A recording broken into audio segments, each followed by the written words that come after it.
जीव विज्ञान को समझने के लिए मानव तंत्रों को समझना अति महत्वपूर्ण है और मानव तंत्रों को समझने के लिए रेखा चित्र एक बहुत महत्वपूर्ण भूमिका निभाते हैं।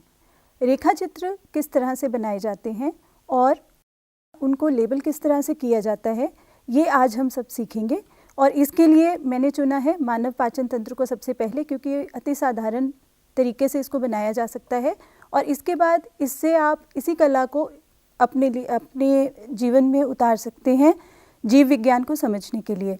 इसके लिए मैं एक चार्ट पेपर का इस्तेमाल कर रही हूँ और स्केच पेन, काला और लाल स्केच पेन का इस्तेमाल मैं कर रही हूँ। आप चाहें तो इसको पेंसिल से शुरू कर सकते हैं और उसके बाद पेंसिल कलर्स या स्केच पेन या पेंटिंग कलर्स को भी इस्तेमाल करते हुए अपने रेखा चित्रों को बहुत खूबसूरत बना सकते हैं। तो आइए हम सीखना शुरू करते हैं कि किस तरह से मानव पाचन तंत्र को बनाया जा सकता है। सबसे पहले हम चेहरे को बनाएंगे इस तरह से। नाक, ये होंठ ज़रा खुले हुए दिखाएंगे हम, और ये ठोड़ी, और इस तरह से दो समानांतर रेखाओं को लेते हुए सीधा इस तरह से बनाएंगे।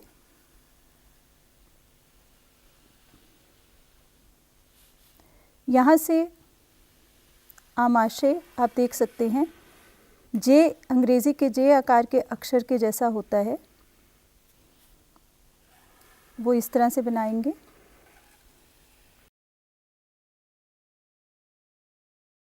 तो इस तरह से बृहदांत्र को बनाएंगे।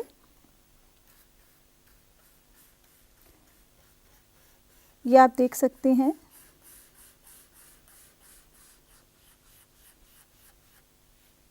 दोनों ओर से ये मुड़े हुए रेखाओं से हम इसको दर्शाते हैं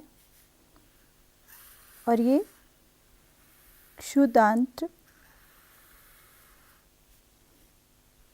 इस तरह से आप दिखा सकते हैं। ये 6.5 मीटर का ट्यूब होता है और इसको हम बाद में बनाते हैं, ये आती पहले है। ये वाली जो छोटी आंत भी बोलते हैं हम इसको, क्षुद्रांत जो है, ये इस तरह से इसके साथ जुड़ी हुई है। इसको बाद में बनाया जाता है, इसको पहले बनाया जाता है, पर पहले ये आमाशय के बाद इसी को दिखाया जाता है और इससे फिर ये बृहदांत्र जो है निकल के आती है और उसके बाद ये मलाशय और गुदा है। अब हम बनाएंगे पाचन ग्रंथियाँ। सबसे पहली पाचन ग्रंथि आप देख सकते हैं, लार ग्रंथि है मुंह के दोनों तरफ, और उसके बाद यकृत हमारी सबसे बड़ी ग्रंथि, और यकृत से निकलते हुए आप दर्शाएंगे ये दो रेखाओं की मदद से।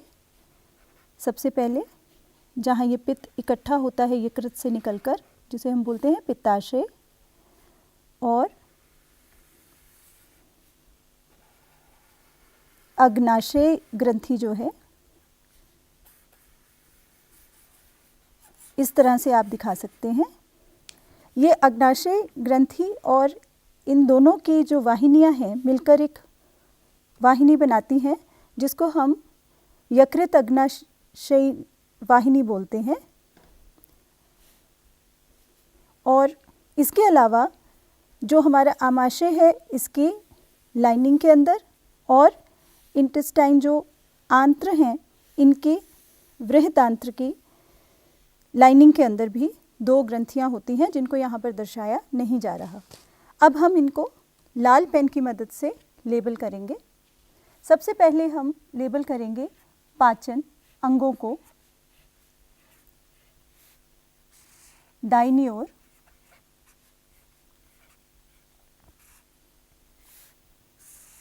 जो पहला पाचन अंग है उसे बोलेंगे हम मुख ग्रसिका।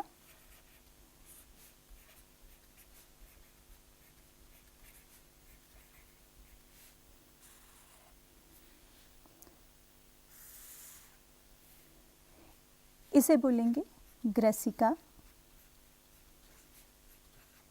ये विज्ञान में इस्तेमाल की जाने वाली विशेष टर्म्स हैं आमाशय,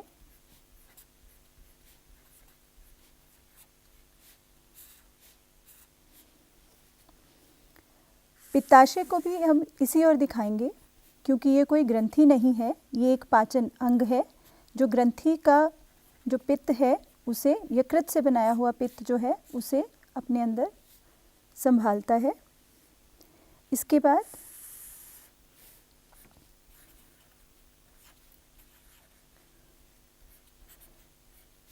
क्षुद्रांत और बृहदांत्र।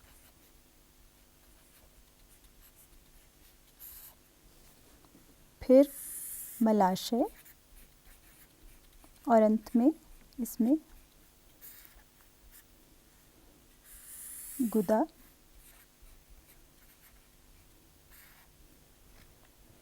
अब इस ओर पाचन अंग बनाने के बाद, लिखने के बाद हम पाचन ग्रंथियों के नाम लिखेंगे।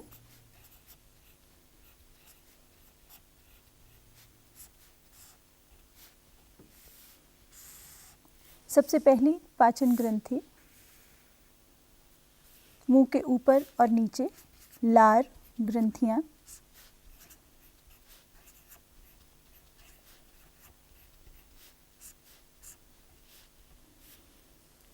सबसे बड़ी पाचन ग्रंथि यकृत,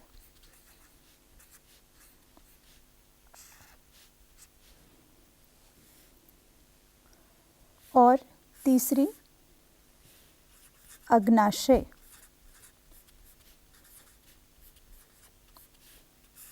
तो आप देख सकते हैं इस ओर पाचन अंग हैं मुख ग्रसिका, ग्रसिका, आमाशय, पित्ताशय, क्षुद्रांत, बृहदांत्र, मलाशय एवं गुदा। इस ओर हमने लिखा है पाचन ग्रंथियां, लार ग्रंथियां, यकृत और अग्नाशय।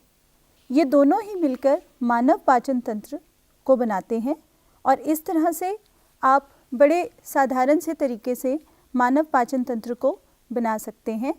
अब जिस तरह से ये साधारण तरीके से हमने मानव पाचन तंत्र को बनाया है, आप और भी मानव तंत्रों को बनाने की जो कला है वो सीख सकते हैं और अपने रेखा चित्र कला को और लेबल करने की कला को और भी अच्छा बना सकते हैं, ताकि जीव विज्ञान को समझने में, संरचनाओं को समझने में और अपने ज्ञान को बढ़ाने में आपको मदद मिल सके।